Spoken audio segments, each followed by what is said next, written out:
বৃষ্টির মধ্যে পড়াতে গিয়ে বাড়ি ফেরার সময় দেখো রাস্তাটা কি সুন্দর ভিজে গেছে। আর এরকম রাস্তায় না আমার হাঁটতে খুব ভালো লাগে। তার মধ্যে হচ্ছে ঝিরিঝিরি বৃষ্টি, তারপর ছাতা নিয়ে হেঁটে হেঁটে যাচ্ছি। তারপর বাড়ি গিয়ে একটুখানি বেরিয়েছিলাম, জাগুলি গিয়ে খেয়েছিলাম বড়া পাও। আজ বৃষ্টি হলে না এই ধরনের চপ, বড়া, পেঁয়াজি এগুলো খুবই ভালো লাগে খেতে। আমার না বার্গারের থেকেও এই বড়া পাওটাই বেশি ভালো লাগে। এটাতেই আমি বার্গারের টেস্ট খুঁজে পাই। বাড়ি এসে দেখি দিদিও চলে এসেছে। দিদি আজকে বড় ঠাকুরের পুজো দিয়েছিল দুষ্টুর নামে, কারণ ও মানত করেছিল। তো সবার জন্য প্রসাদ নিয়ে এসছে। আর ঠাকুরের প্রসাদ তো ঘরে খেতে নেই, বাইরেই খেতে হয়। তাই আমরা সবাই বাইরে চলে এসেছি। আর দিদি আঁচলে করে প্রদীপের ভাপ এনেছিল, সেটাও আমাদের মাথায় ছুঁয়ে দিচ্ছিল।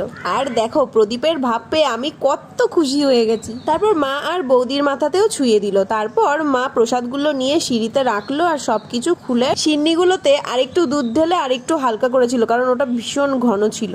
আমার কিন্তু সিন্নি খেতে খুবই ভালো লাগে। তোমাদের কার কার ভালো লাগে একটু জানিয়ে দিও তো। না ওইদিকে আমাদের সিন্নিও রেডি হয়ে গেছে খাওয়ার